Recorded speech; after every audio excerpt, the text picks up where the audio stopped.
கரூரில் பால்வளத்துறை அமைச்சர் விஜயலட்சுமி தலைமையில் அனைத்து துறை அதிகாரிகளுடனான ஆய்வுக் கூட்டம் நடைபெற்றது.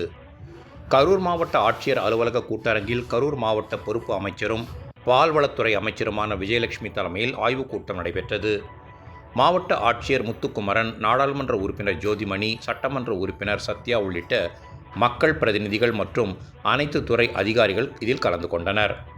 இதில் 74 பயனாளிகளுக்கு சுமார் 75 லட்சம் மதிப்பிலான நலத்திட்ட உதவிகளை வழங்கினார். பின்னர் அமைச்சர் அதிகாரியுடன் ஆலோசனைக் கூட்டம் நடைபெற்றது. பின்னர் செய்தியாளர்களுக்கு பேட்டியளித்த கரூர் நாடாளுமன்ற உறுப்பினர் செல்வி ஜோதிமணி, மாண்புமிகு முதலமைச்சர் திரு ஜோசப் விஜய் அவர்கள் மிக குறுகிய காலத்தில் மக்களின் மகத்தான அன்பையும் நம்பிக்கையும் பெற்று முதலமைச்சராகியிருக்காங்க. அரசாங்கம் ஒரு மிக சரியான திசையில் சென்று கொண்டிருக்கிறது. ஒரு வெளிப்படையான, ஊழலற்ற, ஒரு விரைவான ஒரு நிர்வாகத்தை நடத்தணுங்கிற முதலமைச்சருடைய தெளிவான, உறுதியான எண்ணம் மக்களை அடைஞ்சிருக்கு.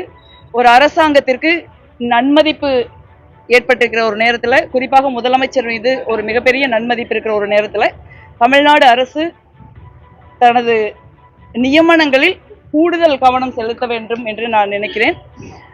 ஏன்னா டெல்லிக்கின் தமிழ்நாட்டின் பிரதிநிதியாக இருப்பவருக்கு சென்சிட்டிவான வேலைகள் இருக்கு டெல்லியில. தமிழ்நாட்டை பத்தி, தமிழ்நாட்டினுடைய அரசியல், சமூக வரலாற்றை பற்றி அவர்களுக்கு ஒரு தெளிவான புரிதல் இருந்தால் அது தமிழ்நாட்டிற்கு நல்லது.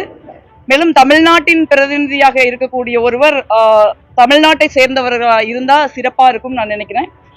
கர்நாடகத்திற்கும் நமக்கும் குறிப்பாக மேகதாது போன்ற பிரச்சனைகள் இருக்கின்ற ஒரு சூழல்ல கர்நாடகத்தை சேர்ந்த ஒருத்தரை நியமிக்கிறது ஒரு ஒரு சிக்கலான விஷயமா எனக்கு தனிப்பட்ட முறையில் தெரியுது. ஏன்னா உங்களுக்கு ஒரு கர்நாடகத்தை சேர்ந்தவராக அவர் இருப்பதனாலேயே அவர் நம்பிக்கையை பெற்றவருங்கிறனால தான் முதலமைச்சர் அவர் அப்பாயிண்ட் பண்ணியிருப்பாங்க.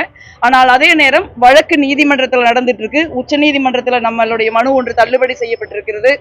குறிப்பாக ஒன்றிய அரசாங்கம் பொதுவாகவே தமிழ்நாட்டிற்கு எதிராக இருக்கிறதுனால அவங்க கர்நாடகாவுக்கு ஆதரவாக இருக்கிற சூழலை பல கட்டங்களில் நம்ம பார்த்துருக்கோம். அந்த மாதிரி எதேச்சியாக ஏதாவது ஒரு விஷயம் உச்ச நீதிமன்றத்தில் மாறக்கூடும். அது தமிழ்நாடு அரசின் நன்மதிப்பை பாதிக்கும் நான் நினைக்கிறேன். இந்த மாதிரி ஒரு சென்சிட்டிவான விஷயங்கள்ல தமிழ்நாடு அரசு கூடுதல் கவனம் செலுத்தணுங்கிறது தான் என்னுடைய நிலைப்பாடு.